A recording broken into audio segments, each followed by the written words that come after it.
idea that history is progressive, that there's less and less violence, there's less and less poverty, that culture is sort of on a trajectory toward greater wisdom. And that's obviously not true.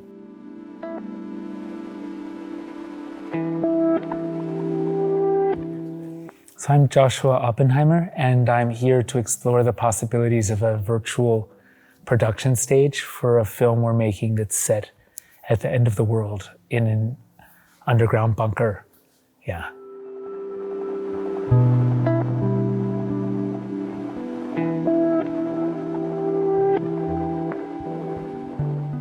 The end is about a family that tells itself that a wealthy family that's contributed to climate catastrophe, that's full of regret, that was super wealthy and prestigious, that tells itself that all their success, all their status, all their achievements are still intact, even though the world in which all of that meant something has vanished and is extinct.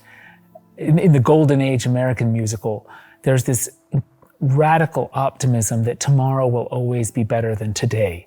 And obviously that optimism is what's sort of cheerful and fun and sometimes absurd about musicals. If we look at them with a perspective of irony, which I don't, I'm deadly serious about it. But that kind of optimism is also denial.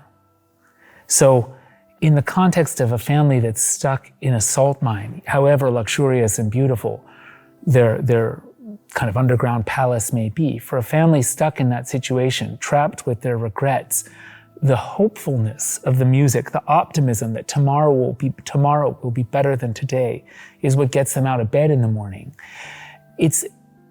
As much as their bunker is made out of walls and salt, it's also made out of song. That optimism is what keeps them going. But at the same time, that optimism, that hopefulness is denial. It's denial of their conditions.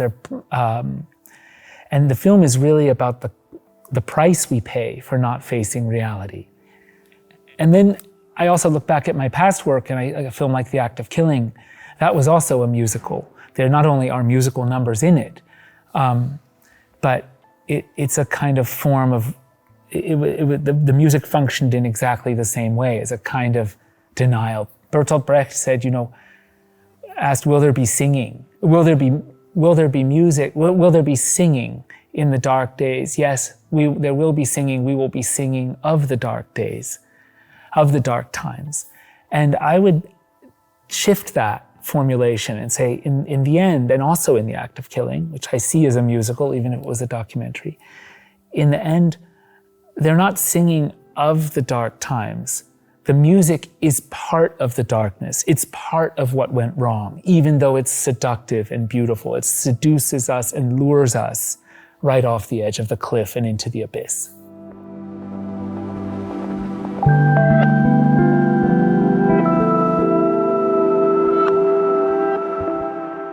In a certain deep sense, no, I don't think it's wrong. To make a film, as I think I have as I'm trying to do at the end, and as I have with the two films I made in Indonesia, as a kind of wake-up call, that's fundamentally an act of hope. You make it because you feel if you can touch people through your work and through their work, the work they do when they see your film, to see the world more truthfully, to find the courage to seduce or lure them or invite them to look in the mirror and see their most painful truths, their most difficult challenges honestly and seriously, and therefore invite them to compel them to reconsider their lives in some small way. To believe you can do that is an act of hope. So if I were not an optimist, I wouldn't get out of bed every morning and do this work. But I'm very pessimistic about a world in which we cling to unearned optimism, where we have a kind of optimism rooted in denial, optimism rooted in self-deception, optimism rooted in the idea that if we are honest about our situation, about how bleak it can be, about the mistakes we've made, about our regrets, so that we can look back and admit our mistakes and change course before it's too late. That kind of optimism is life. That's why we are here. That's why we get up and we do our work in the morning. That's why we should get up and do our work in the morning. The alternative is cynicism, where you just try and make as much money as you can and burn as much resources as you can before you die. Well, I have thought of it because I have a friend who wrote, a really dear friend, who wrote a beautiful book about optimism called Who Cares Wins.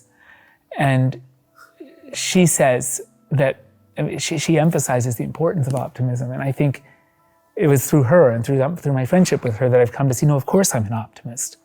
But I hopefully am an optimist who's committed to looking honestly at the situation and saying, okay, what can we do with this?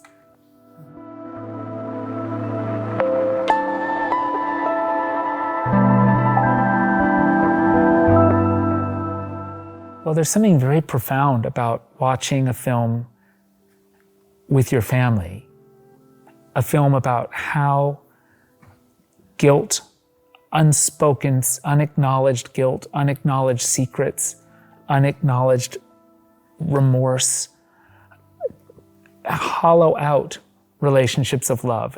All of the relationships in the family in the bunker until the arrival of the young woman who gets in are sort of hollowed out because there's all these no-go areas. You can't talk about this because it'll remind someone of something terrible in the past. You can't talk about that because that's also a secret. I think we all have experiences like that, have experienced that with people we love where, oh, I love this person, but I can't really talk about something very important that happened because it'll provoke them or make them defensive.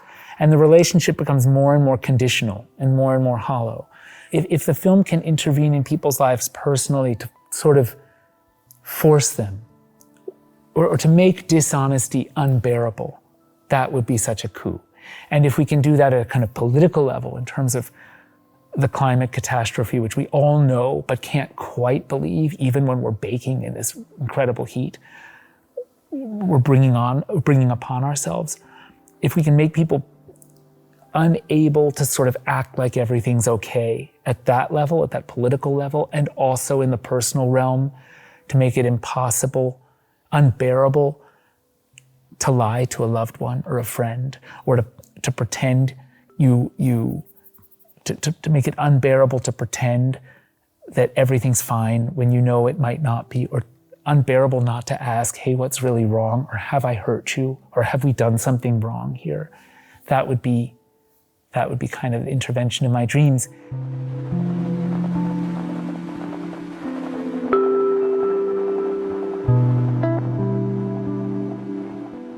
I think so, actually.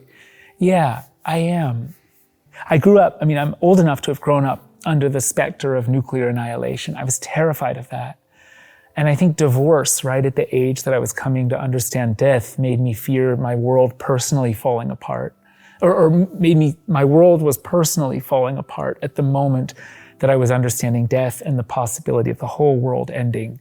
And I think there's therefore like a kind of resonance between these two, these multiple levels of personal collapse, existential collapse in terms of death, and then the end of everything. And so that's made the end a kind of powerful metaphor for me. And then growing up partly in New Mexico near Los Alamos, where J. Robert Oppenheimer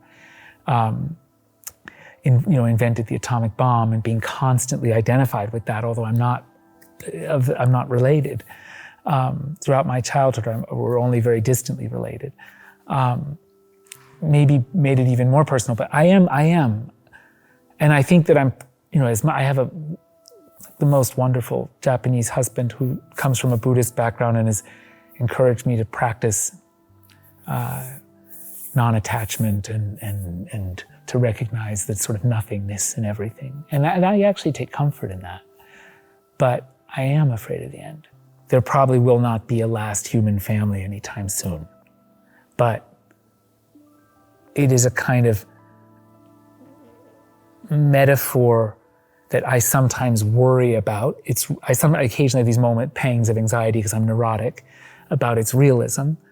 But then I remember this is a metaphor. This is this is a deeper poetic truth about it is an allegory for self-destruction. And I have no doubt that that's what we're seeing. But I also have chosen to walk into the darkness of my darkest fears and explore, what does that look like? What is the extreme version of this look like? And that's something in me. I think that's my tendency to, I don't know, pick at the scab or something for myself, and to force myself to go there.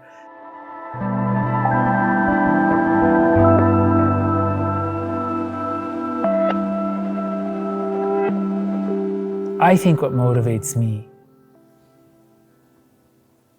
is what motivates everyone: curiosity and love.